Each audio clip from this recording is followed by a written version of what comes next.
और उसको लेकर के हर तरफ चर्चाएं फैली हुई हैं। तो आखिर इस मुद्दे को लेकर के लोगों को बुलाया है, जिसमें व्यापारी शामिल है, कुछ एडवोकेट है और कुछ व्यापार मंत्री है और ट्रांसपोर्टर भी है और कुछ कर्मचारियों के पास है।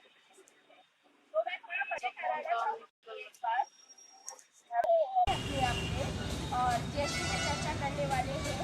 उनके बगल से बैठी हुई है नीरू गुप्ता, जो एडवोकेट भी है और एक कांग्रेस कमेटी में उपाध्यक्ष भी हैं और उनके समाज सेवी भी हैं। और बगल से है हमारे शानू गुप्ता, जो बहुत जाने माने व्यक्ति हैं, हर समय चर्चा में रहती हैं और ये व्यापार संगठन मंत्री हैं और हमेशा मीडिया और सभी सामाजिक कार्यकर्ताओं के साथ जुड़े रहते हैं। नए खबर लहरिया संपादक भी करते हैं।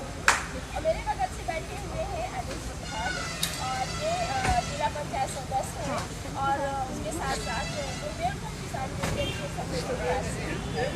तो हम चर्चा करने वाले हैं इन 4 लोगों से कि जीएसटी लागू हुआ है, सरकार ने जीएसटी को बहुत तेजी से फैलाया है और इससे क्या होने वाला है, किस तरह की चर्चाएं चल रही है और आपकी इसमें क्या राय है। तो हम शुरू करते हैं शानू गुप्ता जी से कि जीएसटी क्या है और इसको लागू करने से फायदे क्या है। जीएसटी एक देश के व्यापारियों के लिए अच्छा कदम है और आज जो देश में व्यापारियों को दिक्कत हो रही है ये अफवाहों के कारण हो रही है। चूँकि एक एजेंसी है, फेक एजेंसी, उसका काम है कि देश में कोई अच्छा या बुरे कार्य होते हैं या फिर किसी को बढ़ावा देना या फिर किसी को गिराना है, तो उस फेक एजेंसी का काम है कि उसके द्वारा लोगों को भ्रमित करने का काम कर रहे हैं। तो अभी व्यापारी सिर्फ भ्रम में है और भ्रम के कारण उसको दिक्कतें हो रही हैं जीएसटी के नियमों को समझने में और सब सोचने में, जानने में। तो आगे आने वाले समय में जब पहला रिटर्न व्यापारी दाखिल करेगा तो उसको सारी जानकारी जीएसटी की हो जाए करें अगर, तो आम जनता के लिए जीएसटी एक फायदेमंद कदम है।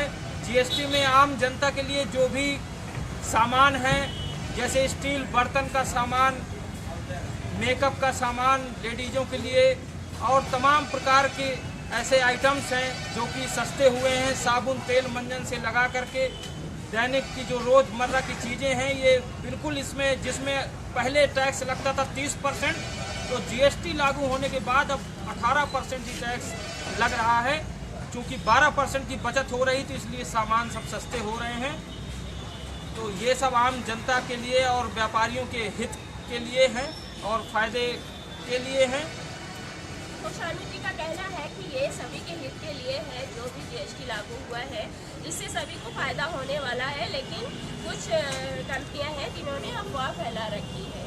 तो हम व्यापारी राम जी क्या दुविधाएं हैं, क्या लग रहा है कि क्या होने वाला है।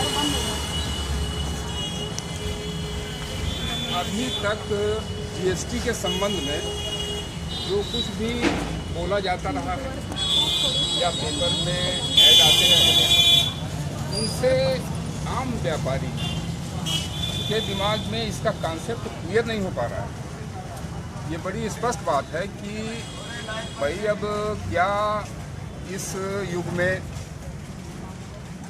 मतलब व्यापारी अपने आप में भ्रमित रहे और व्यापार भी करता रहे अच्छे दिल से, ये पॉसिबल नहीं रहा। ये पॉसिबल नहीं रहा। कौन सी चीज़ सस्ती हुई है, कौन महंगी हुई है, बात केवल इतनी नहीं है। बात इस कर प्रणाली की है जिससे भ्रम की स्थिति पैदा हुई।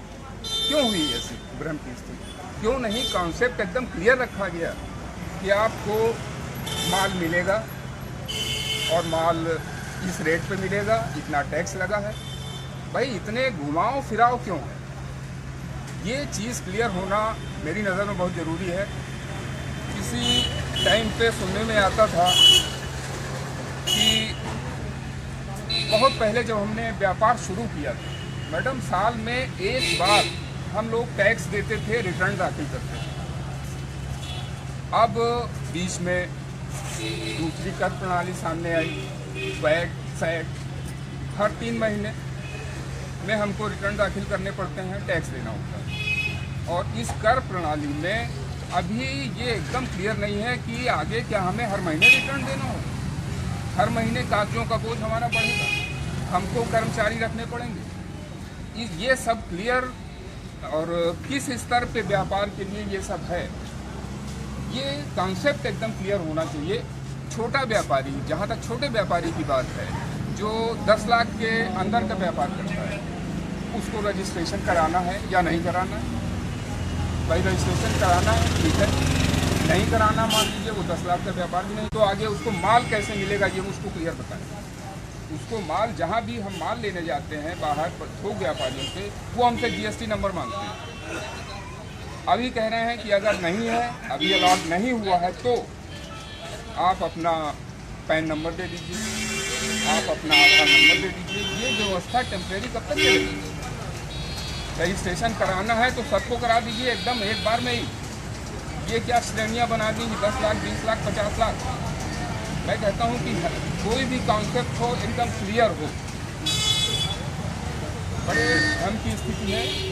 और मैं जो कहना चाहता हूँ, एक बात हंसी की भी हो सकती है।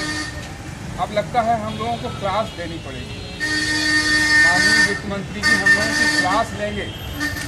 इस उम्र में आके हमको क्लासरूम में बैठना होगा और इस कॉन्सेप्ट को क्लियर करना होगा। क्या अब आज के क्लास में नहीं बैठ पाए थे, नहीं पढ़ पाए थे, उनको ठेल दिया गया था, जाओ दुकान में बैठो, अब वो फिर क्लास में जाएं। ये कॉन्सेप्ट इतना रिजिड है, अनक्लियर है कि इसको बिना पढ़े समझा नहीं जा सकता है। मैं यही चाहूँगा कि इसके कॉन्सेप्ट को सर्वग्राह्य बनाया जाए। हर चीज़, हर छोटे बड़े सभी व्यापारियों को एक ही रास्ते में रखा जाए और लागू हो। व्यापारी करके दायरे में आए ज़्यादा से ज़्यादा, अच्छी बात है, देश का भला होगा। धन्यवाद। रामल जी का मानना है कि अभी जो व्यापारी है तो वो भ्रम में है, उनको अभी क्लियर नहीं है कि GST किस तरह से मतलब व्यापारियों को आगे चल करके मतलब वो करना पड़ेगा।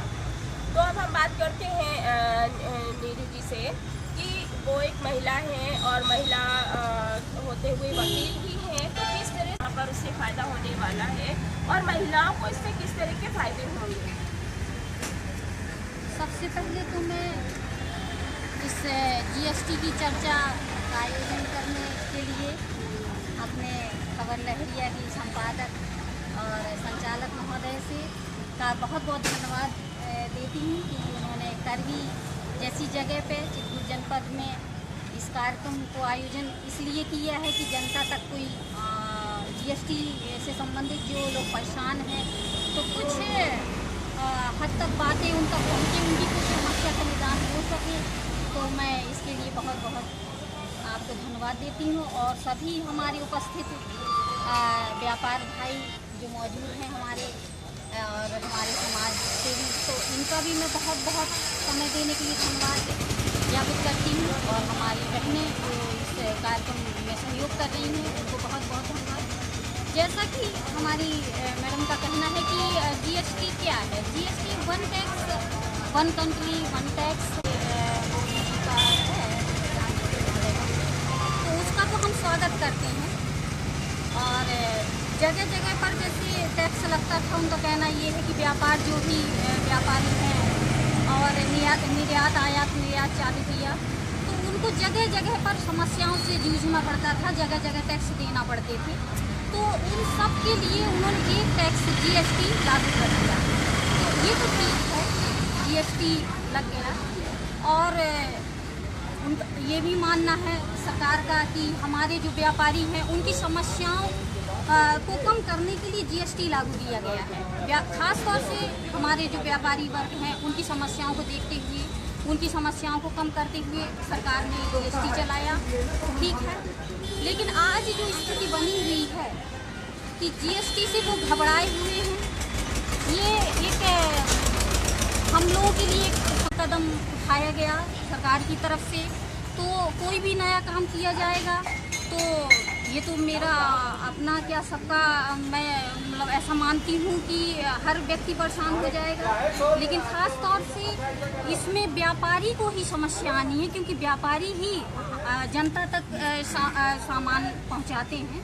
तो जो व्यापार कर रहे हैं बड़े व्यापारी हैं, वो सामान लेकर के आए, उन्होंने एक टैक्स दिया, लेकिन ये समझ में नहीं आता कि जब फुटकर व्यापारी है वो जो थोक व्यापारी के पास जाएगा और कैसे मैनेज करेगा। तो ये सिस्टम जैसे अभी समस्याएं हमारी जो है संगठन मंत्री सानू जी हैं और हमारे भाई साहब स्टील वर्कर व्यापारी हमारे राम मनोहर जी, उन्होंने अपनी समस्या रखी कि काफ़ी समय से हम व्यापार कर रहे हैं और ऐसी कोई समस्या नहीं थी। एक हमदाव आया जो हमारी समझ में नहीं आ रहा, ये बहुत बड़ी उनके लिए समस्या है। ऐसे बहुत से व्यापारी हैं जो कि पुराने से व्यापार कर रहे हैं, लेकिन इतने पढ़े लिखे नहीं होने के कारण समस्या तो आएगी, स्वाभाविक है। लेकिन मैं यही कहूँगी कि जो आजकल के पढ़े लिखे लड़के हैं जो भी हैं, तो मीडिया से जुड़े और सरकार की जो एजेंसियां सरकारी एजेंसियां हैं उन में ईमेल सारी जानकारी दी जा रही है ईमेल के थ्रू। तो सरकारी एजेंसियों से जुड़े, मीडिया से जुड़े और पेपरों में भी गवर्नमेंट की तरफ से दी जा रही हैं जानकारियाँ, उसको पढ़ें। लेकिन एक समस्या ये भी है कि पेपर में तो वास्तव में डेली दिया जा रहा है, लेकिन उससे समझ पाना मुमकिन नहीं है। तो क्या होगा कि व्यापारी जाएगा काउंसलर के पास, अधिकांश ऐसी कड़ी जो कि एक अधिवक्ता होता है, तो मैं तो लीगल एडवाइज़र हूँ, काम इसकी क्रिमिनल की प्रैक्टिस करती हूँ, लेकिन जो टैक्स के प्रैक्टिशनर हैं तो उनको ये काम देखना है। तो जो भी व्यापारी होगा टैक्स प्रैक्टिशनर के पास जाएगा तो काउंसलर से संपर्क करेगा, तो कोई भी व्यापारी को फ्री में तो काउंसलर से सजेशन मिलने वाला नहीं। तो सबसे बड़ी बात तो ये है कि पहले हर छोटा व्यापारी इस समस्या का निदान पाने के लिए, समस्या की जानकारी लेने के लिए काउंसलर से मिलेगा, तो एक खर्च का तो बन ही गया कि खर्च करेगा और वो जाएगा, इसकी जानकारी लेगा, रजिस्ट्रेशन कराएगा, तो ये खर्च हुआ। और अब काउंसलर से उसको कितनी राहत दी जाती है,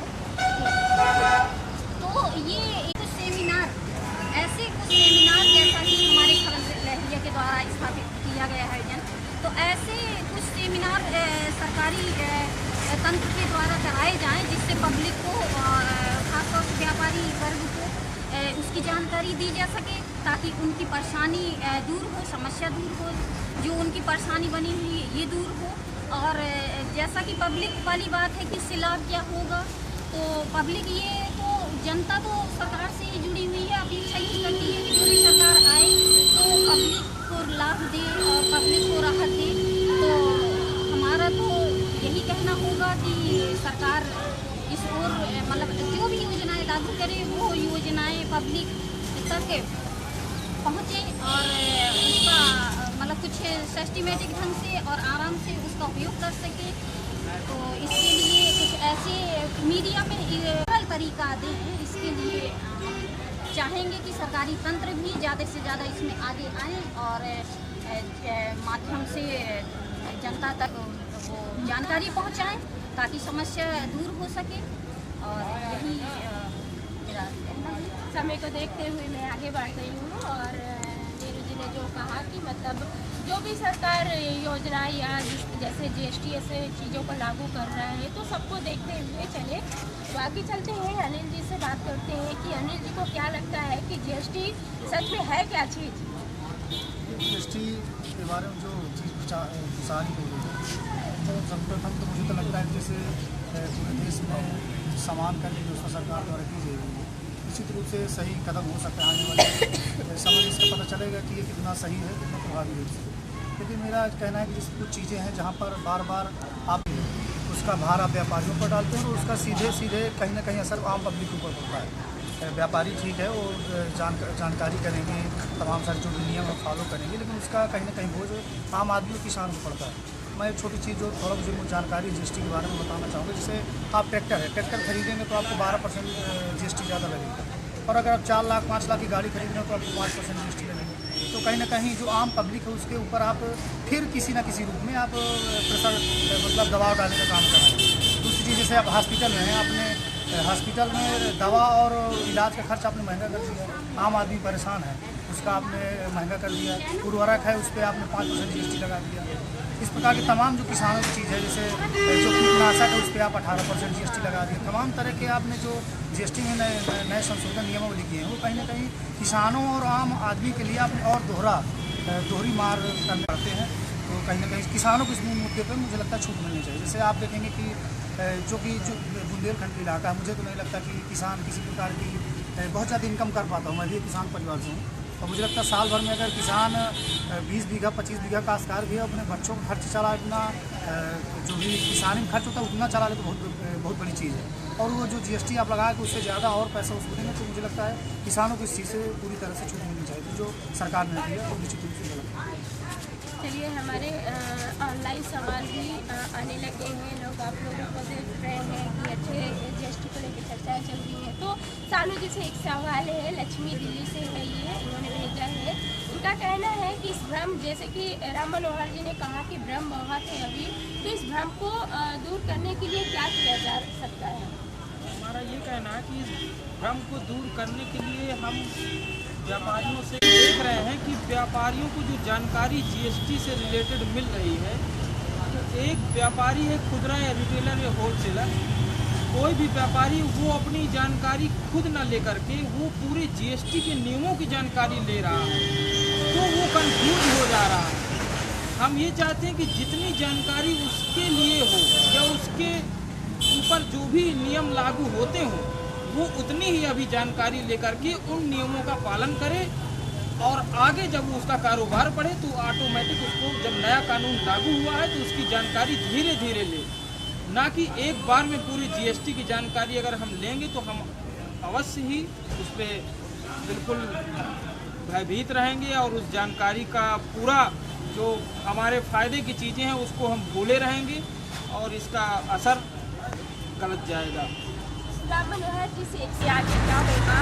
पुराने नाम के सामान को बड़े रेट पे बेचा जा रहा है, इस बारे में आप क्या राय है? तो गलत है। पुराने दाम का सामान जो भी है, जिस रेट में अभी तक आप बेच रहे थे तो उसी रेट पे बेचना चाहिए, उसको घटा के या बढ़ा के नहीं बेचा जाना चाहिए।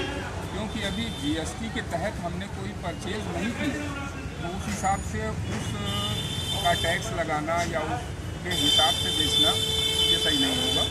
और जैसा अभी तक चला आ रहा था, जब आप GST का माल परचेज कर लें, GST लगा हुआ बिल आपके पास आ जाए, फिर उसके हिसाब से आपको बेचना होगा। अभी तो यथास्थिति है मेरे ख्याल में। सानू जी से सवाल है, शालिनी जोशी ने ये सवाल भेजा है, क्या GST सिस्टम एक डिजिटल भारत पर निर्भर है जिससे हम कोसों दूर हैं? इससे कोसों दूर कोई नहीं है। ये सिस्टम आने वाले समय पे सब कुछ सिस्टमेटिक हो जाएगा, लेकिन अभी जो अंदर बैठा हुआ भय है, आज पूरे देश का व्यापारी भयभीत है, सिर्फ नियम कानून न समझने के कारण। और देश में एक नई प्रणाली लागू हुई, गुड्स एंड सर्विस टैक्स। इसके जो भी नियम हैं, जो भी कानून हैं, ये पूरी तरह से, क्योंकि चूँकि व्यापारी बहुत ज़्यादा 70% हम मानते हैं कि देश में व्यापारी बहुत ज़्यादा पढ़ा लिखा नहीं है, और ना ही हर व्यापारियों के पास कंप्यूटर या एंड्रॉयड की व्यवस्था है कि वो उसको समझ सके या उसके पास पूरी जानकारी मिल सके समय समय पर, क्योंकि उसको समझने में अभी समय लगेगा। और हम चाहते हैं कि सरकार ने GST लागू किया है, लेकिन तैयारी करनी चाहिए थी, सिस्टम लगाने चाहिए थे। अगर व्यापारियों के पास कंप्यूटर नहीं है, एंड्रॉयड नहीं है, तो उसकी व्यवस्था सोचनी चाहिए थी, कैंप लगाने चाहिए थे, लेकिन पूर्व में कोई तैयारी नहीं हुई। इसलिए व्यापारी देश का भयभीत है, और ये उनका डर देश में तब खत्म होगा जब पूरा सिस्टमेटिक अधिकारी उसका एक एक जवाब देंगे, और अधिकारी पूरी जानकारी जिस स्तर का व्यापारी है उस स्तर के व्यापारी को उसकी जानकारी देंगे कि आप आज हम देख रहे हैं कि सेमिनार भी होते हैं, तो व्यापारियों को अगर वो 20 लाख तक का व्यापारी है तो उसको जानकारी अधिकारी देते हैं 100 करोड़ की, तो वो भ्रमित हो जाता है कि मुझको करना क्या है। तो हम ये चाहते हैं कि जो जिस स्तर का व्यापारी है उसको उस स्तर की ही जानकारी दी जाए, ताकि वो अपना व्यापार सही तरीके से और निडर होकर के कर सके।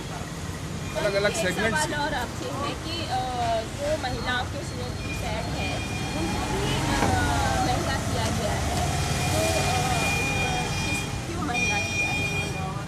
अब चूंकि टैक्स है, जैसे हमने देखा जीएसटी के नियम को कि महिलाओं का जो मेकअप की सामग्री है उसको सस्ता किया है। पहले चूंकि मेकअप में 18% टैक्स लगता था, 18.25%, अब मेकअप में 12% जीएसटी है। क्योंकि मेकअप का सामान अब सस्ता होना चाहिए, तो मेकअप का सामान सस्ता हुआ, लेकिन कुछ जो लग्जरी चीज़ें हैं उनको सरकार ने अधिक की हैं। और मेरी एक जानकारी में और है कि जीएसटी जो चाइना का प्रोडक्ट है, चाइना के प्रोडक्ट में पहले 30% टैक्स था, अब चूंकि वो घटकर 18% जीएसटी हो गई है। इसका हम खुलकर अब विरोध करेंगे आने वाले समय पर कि जीएसटी का टैक्स बढ़ाया जाए और देश में जो कानून है वो चाइना के सामान के लिए रेटिंग का कानून अलग से लागू किया जाए कि चाइना का जो भी सामान देश में आवे हो और उसी रेट कोडिंग के आधार पर ये सामान बिके और चाइना पर सरकार टैक्स बढ़ावे। मेरा सवाल है नीरू जी से, ये पूजा पांडे जी है जो दिल्ली से है, उन्होंने कहा है कि ग्रामीण स्तर पर इस नए टैक्स के बारे में जानकारी कब आई, क्या लागू होने से पहले ही कुछ हलचल हुई थी ग्रामीण स्तरों में? क्वेश्चन कौन पूछ रही हैं? पूजा पांडे। पूजा पांडे जी। हाँ, पूजा पांडे जी, ये आपका सवाल बहुत ही आवश्यक और बहुत ही अच्छा है। तो ऐसा जहाँ तक मेरी जानकारी में तो ऐसा नहीं है कि जीएसटी के बारे में पूर्व में कोई जानकारी दी गई हो, ऐसा कोई उसका साधन यहाँ उपलब्ध कराया गया हो पब्लिक के बीच में इसकी जानकारी। तो अगर जानकारी हो गई होती आने वाली है और इससे हम सबको ये लाभ होगा और ये नुकसान होगा, तो पब्लिक व्यापारी परेशान नहीं होती। जीएसटी जैसा कि एक नया कर आया, भले ही वो ठीक है, वन टैक्स है, एक ही टैक्स देना पड़ेगा, हर जगह टैक्स नहीं लगेगा। आने वाले समय में इसका परिणाम अच्छा आ सकता है, लेकिन आज की जो स्थिति बनी हुई है तो ऐसा नहीं है। लेकिन मेरा ये भी कहना है कि वो महिलाएं जो हैं, तो वास्तव में महिलाएं ग्रामीण क्षेत्र की जो महिलाएं हैं तो उनके लिए तो एक दिक्कत की बात है, क्योंकि वहाँ शिक्षा की बहुत ज़्यादा कमी है, पैसे की भी कमी है। वहाँ ये दूरसंचार और ये सब मोबाइल वगैरह एम्प्लॉयड की वो नहीं है व्यवस्था की। सरकार के व्यक्ति जाएं और जानकारी दें महिलाओं के बीच में पहुंच करके, क्योंकि ग्रामीण क्षेत्रों में महिलाएं ज़्यादातर घर के अलावा दुकान भी देखती हैं, जो कि सौंदर्य प्रसाधन हो, महिलाओं की चीज़ें अधिकांशतः महिलाएं खाली समय पे दुकान करती हैं, तो उनकी भी ये समस्या दूर होनी चाहिए। तो धीरे धीरे तो सब ठीक हो जाएगा, लेकिन आज जो समस्या है वास्तव में कम जानकारी की वजह से ये समस्या पैदा हुई है। तो हम चाहेंगे कि हमारे व्यापारी भाई भी हैं तो घबराएं नहीं, और जो टैक्स है उसको एक सुनियोजित ढंग से किसी जानकार व्यक्ति से, काउंसलर से संपर्क करते हुए और ये जानकारी और लोगों तक भी पहुंचाएं, ताकि ये महिलाओं की समस्याएं दूर हो सकें। तो हमारी जो बहनी, जहाँ तक मेरी जानकारी में है कि सस्ता हुआ है सामान, तो जो बड़े लोग हैं, समर्थ लोग हैं, तो वो तो इसको वहन कर लेंगे, लेकिन जो छोटा व्यापारी है, छोटे तबके के लोग हैं, उनको दिक्कतों का सामना करना पड़ सकता है। तो हमारी अपील यही रहेगी सक्षम व्यक्तियों से कि वो जनता की परेशानियाँ दूर करने की थोड़ा हमारी मीडिया की बहनें आप लोगों का सहयोग बहुत ही आवश्यक है कि आप लोग इस समस्या में को दूर करने में पब्लिक का सहयोग करें। इसके लिए हम आपका भी साथ चाहेंगे, इसमें सबका सहयोग बहुत आवश्यक है। राम मनोहर जी से सवाल है, लेकिन इस सवाल का जवाब छोटे में ही दीजिएगा क्योंकि हम बहुत समय पे पहुंच रहे हैं और समय ओवर ना हो जाए। ये सतना से हैं, रीता जी हैं। इनका कहना है क्या संभव है कि देश के कोने कोने में व्यापारी सेमिनार में जाएं जीएसटी सतना की रीता जी हैं सतना से। सतना से रीता जी, आपको बता दूं ऐसा संभव नहीं है कि सभी जगह का व्यापारी दूर दराज के क्षेत्र में जा सके। ज़्यादा अच्छा यही होगा कि यानी स्थानीय स्तर पर इस तरह के कॉन्फ्रेंसेस किए जाएं। व्यापार मंडल है, व्यापार कर विभाग है, ये लोग ज्वाइंटली एक सेमिनार्स आयोजित करें। खास तौर पे सेगमेंट वाइज जो व्यापारी 10 लाख 20 लाख के दायरे में हैं, उनके हिसाब से उनको सारी चीज़ें बताई जाएं तो उनके कॉन्सेप्ट क्लियर होंगे। जहाँ बड़े व्यापारी हैं, यहाँ बड़े व्यापारी भी हैं, उनके सेगमेंट्स अलग हैं, उनको अलग सेगमेंट्स पे व्यापार मंडल प्लस व्यापार का विभाग दोनों लोग ज्वाइंटली अगर ऐसे सेमिनार आयोजित करें कि उनकी सारी बातें क्लियर हो जाएं। जब सेगमेंट वाइज ये क्लियर होंगे, भाई हम व्यापार करते हैं 20 लाख का, हमको बताया जाता है 1 करोड़ का, 50 लाख का, तो कैसे हम क्लियर होंगे? हमको हमारे सेगमेंट के हिसाब से ये सारी चीज़ें बताई जाएं और स्थानीय स्तर पे बताई जाएं। जैसा कि आपने पूछा क्या एक जगह के व्यापारी दूसरी सुदूर देश में एक जगह इकट्ठा होकर, ये पॉसिबल नहीं है। ऐसा करना व्यवहारिक भी नहीं होगा और हर एक के लिए पहुंचना भी ज़रूरी नहीं है और पहुंच भी नहीं पाएगा। धन्यवाद। अनिल जी से एक सवाल है, ये ललिता देवी ने भेजा है, फैजाबाद से है। देश में अलग अलग प्रकार के कर लागू हैं जिससे देश की वर्तमान कर व्यवस्था बहुत ही जटिल है। इस पर आप क्या कहना है? ये तो है यही, बार बार जो भी चेंजेस सरकार द्वारा होते हैं और तमाम तरह के टैक्स अभी तक लगा करते थे, लेकिन जो अभी सुनने में आ रहा है जो सरकार ने भी किया, जीएसटी को लागू किया है और उसमें इस बात को कहा जा रहा है कि देश में जो निश्चित कर जो भी चाहे वो जिस राज्य में पूरे देश के अंदर एक समान कर की प्रणाली लागू करने का कार्य किया जा रहा है। तो निश्चित रूप से आने वाले समय में भी कुछ दिनों तक तो समस्या हो सकती है, लेकिन आने वाले समय में हो सकता है कि कहीं ना कहीं जो कर के संदर्भ में तमाम तरह की भ्रांति है उसको दूर करके सरकार निश्चित रूप से फायदा निचले स्तर पर ऊपर बैठे लोगों। दूसरा एक सवाल है आपसे, जीएसटी में ऐसे किसानों को क्या फायदा होना है? जो चीज़ें मुझे काफ़ी चीज़ें जो जानकारी है, जैसे ट्रैक्टर है उसमें 12% जीएसटी करना है, उर्वरक है उसमें 5% जीएसटी करना है और जो ट्रैक्टर के पार्ट्स हैं उसमें 18% जीएसटी लगी। इस तरह के तमाम सारे टैक्सेज सरकार द्वारा किसानों पर भी लगा। मेरा कहना सिर्फ ये है कि चूँकि किसान, मैं चूँकि बुंदेलखंड से आता हूँ, मुझे पूरे देश की स्थिति तो नहीं पता किसानों की, लेकिन बुंदेलखंड में मैं ये देख रहा हूँ कि आज भी किसान केवल अपनी उपज से अपना खर्च चला ही सकता है, ज़्यादा उससे अब बहुत ज़्यादा बिजनेस नहीं कर सकता। मेरी सरकार से मांग है कि इसको जीएसटी का विशेष लाभ मिले, इसके लिए उसमें जो भी संशोधन उनको होना चाहिए। जैसे हम अनाज बोते हैं, जो चीज़ हमारी फसल हम पैदावार करते हैं, उसका ऐसा रेट, ऐसा उसमें नियम बनाए कि ज़्यादा से ज़्यादा टैक्सेज किसानों को भी विक्रय करने पर मिलनी चाहिए। शानू जी से एक सवाल है, ये सुनीता प्रजापति महोबा से है। इनका कहना है क्या लगता है कि जीएसटी से हमारे देश प्रदेश की सुरक्षा, भुखमरी और बेरोजगारी खत्म हो जाएगी? अब ये स्थिति तो आने वाले समय में क्लियर होगी। वैसे तो जीएसटी लागू होने के बाद ये भ्रांतियाँ दूर होना चाहिए और भुखमरी भी दूर होनी चाहिए, क्योंकि व्यापारी देश में 70% रोजगार देने का काम करते हैं और अगर व्यापारियों को जीएसटी से सुविधा होगी तो रोजगार को और भी बढ़ावा होगा, ये निश्चित है।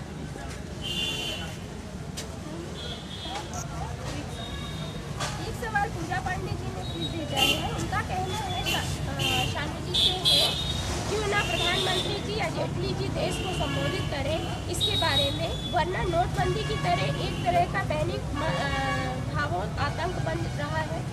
नोटबंदी को सही बात है, बिल्कुल। इसमें प्रधानमंत्री जी को और वित्त मंत्री जी को संबोधन करना चाहिए। जीएसटी के जो लागू हुई है इस पे देश में पूरे अधिकारियों की एक बैठक करवा करके प्रदेश स्तर में भी मुख्यमंत्री जी को बैठक करवाना चाहिए और इस पूरे सिस्टम को अधिकारियों को पूरा एकदम अल्टीमेटम देना चाहिए कि ये जो जीएसटी प्रणाली है, ये जो सिस्टम बना हुआ है, इसकी भी आज हम देख रहे हैं कि सेमिनार भी छोटे मोटे हो रहे हैं, लेकिन अधिकारी पूरी जानकारी व्यापारियों तक नहीं पहुंचा पा रहे हैं। अधिकारी सिर्फ बड़े शब्दों में ही व्यापारियों को बताने का काम करते हैं, क्योंकि उनको कुछ भी समझ में नहीं आता और वो भयभीत आज भी हैं। अगर यही स्थिति बनी रही तो वो व्यापारी अभी आने वाले सालों तक भयभीत रहेगा जीएसटी से।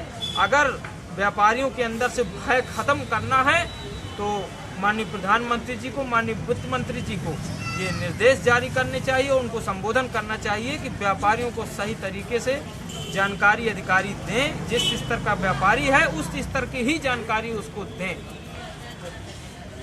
नीरू जी से एक मेरा सवाल है, रीता सतना जी से फिर आया है सवाल। इनका कहना है क्या संभव है कि देश के कोने कोने की सुविधा और सुरक्षा जीएसटी के तहत मिल सकती है? रीता जी, जो आपका सवाल है कि कोने कोने तक सुविधा मिल सकती है जनता को, तो जहाँ तक मेरा मानना है कि जो सरकार ने ये जीएसटी लागू किया है, तो यही कहना है कि इसकी जानकारी एक सरल भाषा में देना बहुत आवश्यक है। और जब जानकारी सही होगी तो उपभोक्ता भी, ये व्यापारी भी परेशान नहीं होगा, व्यापार भी ठीक ढंग से करेगा और उपभोक्ता को भी उसका लाभ पहुंचेगा। और व्यापारी अगर सही ढंग से ईमानदारी से व्यापार करते हुए टैक्स देता है तो वास्तव में सरकार की इनकम तो बढ़ेगी ही, रेवेन्यू बढ़ेगा और उससे जो रेवेन्यू बढ़ेगा तो उससे जनता को भविष्य में जनता को लाभ होगा।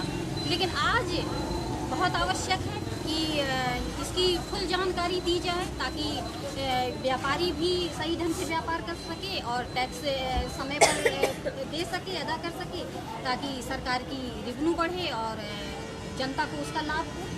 तो कोने कोने तक पहुंचाया जा सकता है लाभ, लेकिन उसके लिए समय लगेगा। तो सरकार से यही अपेक्षा है कि इसकी लोगों की दिक्कतों को जल्दी दूर करने का प्रयास होना चाहिए।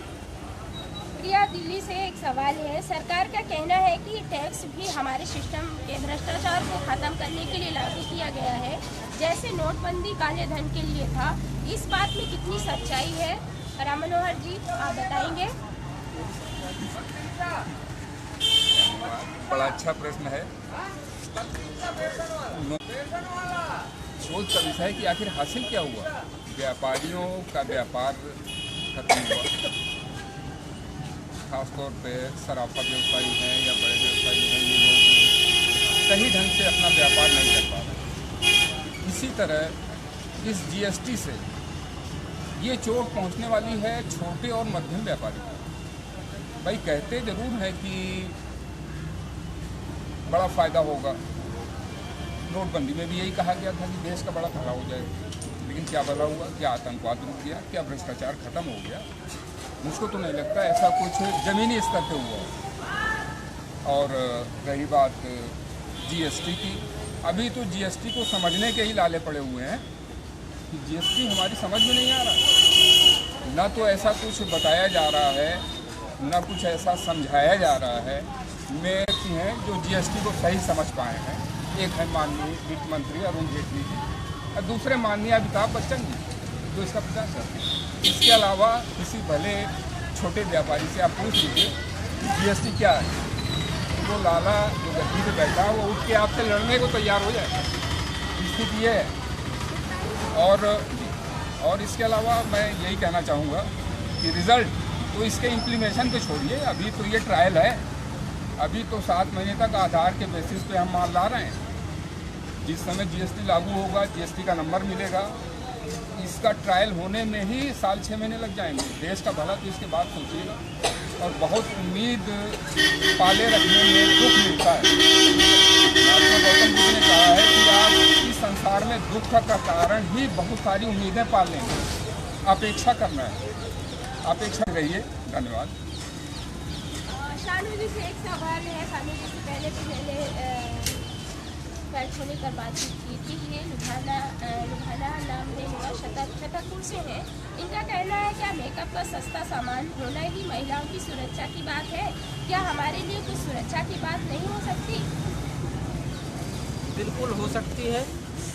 देखिए, जीएसटी लागू होने के बाद या फिर नोटबंदी के बाद देश की सरकार का कोष बहुत बढ़ा है, काफ़ी वृद्धि हुई है कोष पे।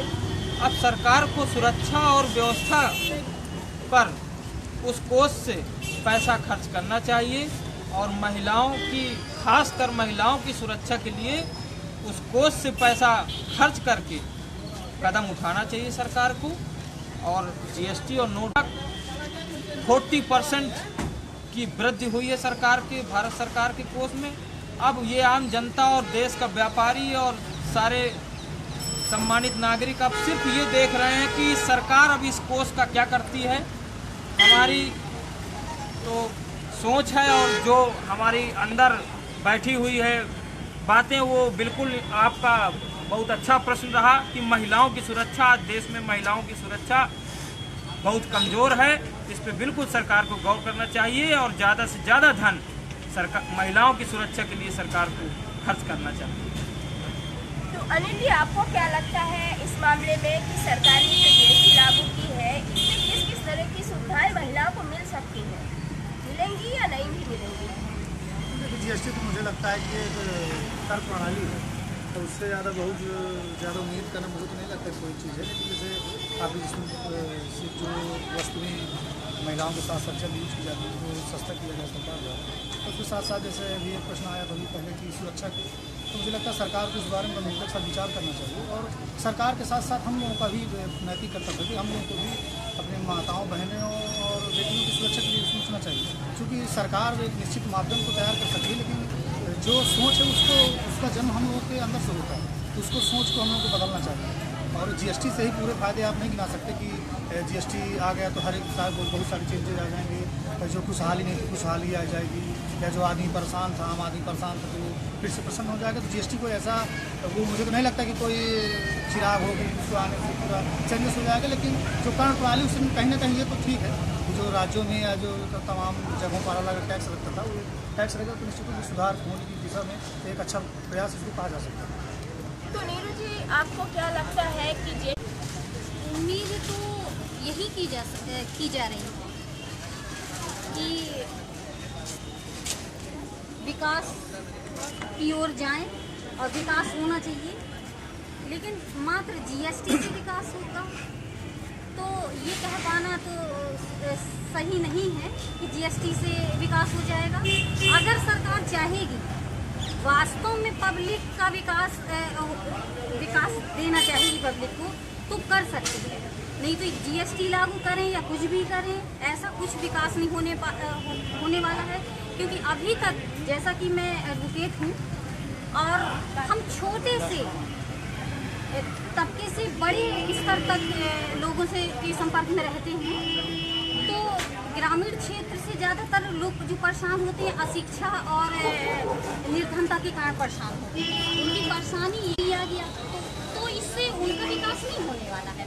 उसके लिए सरकार को जो लाभ मिल रहा था बच्चों की पढ़ाई के लिए, निर्धन कुछ पेंशन थे, कुछ वृद्धा पेंशन है, कुछ जो भी शिक्षा संबंधित धनराशि है बालिकाओं के लिए, तो अगर सरकार इस ओर सोचेगी, शिक्षित बनाएगी पब्लिक को, जो जुड़ा हुआ समाज है, तो ही कुछ संभव है।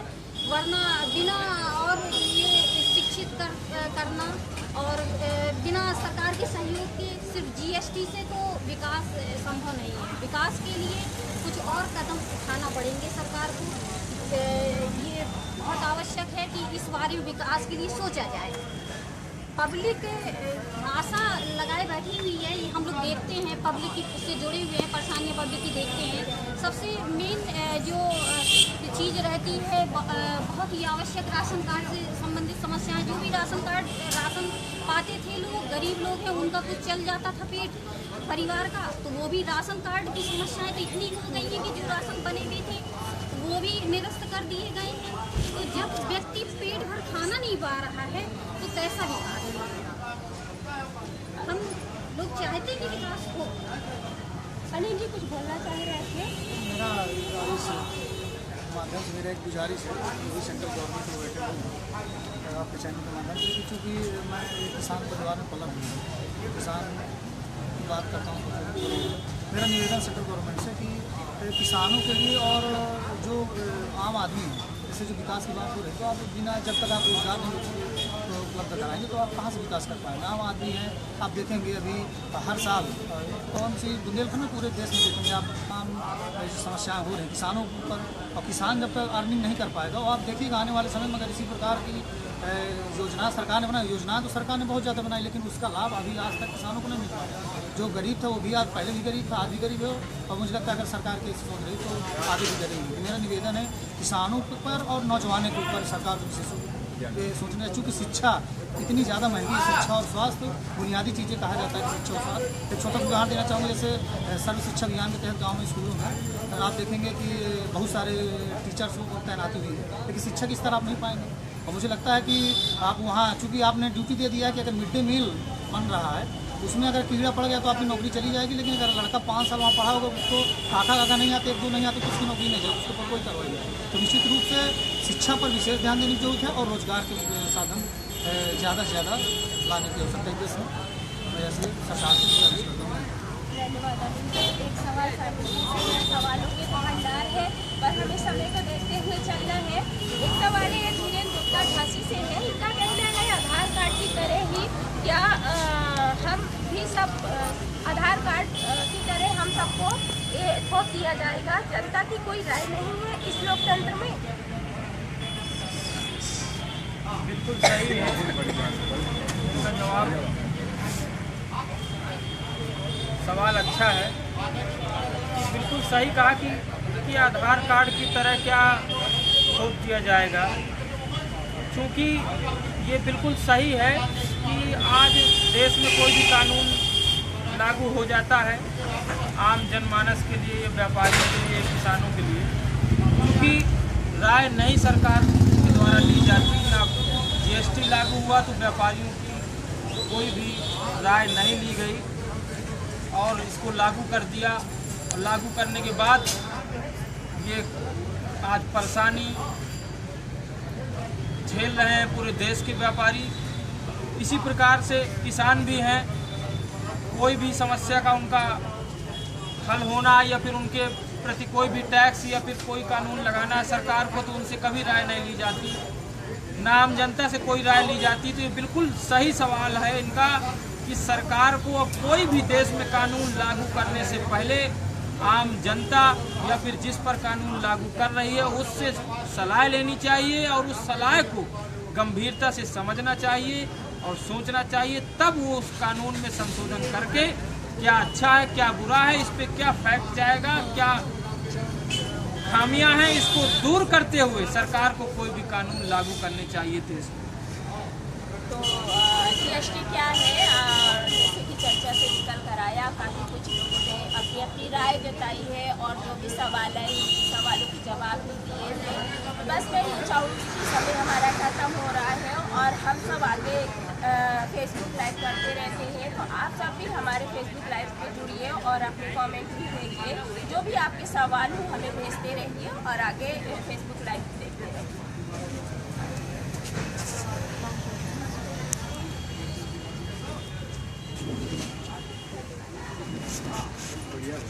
बहुत अच्छा लगा।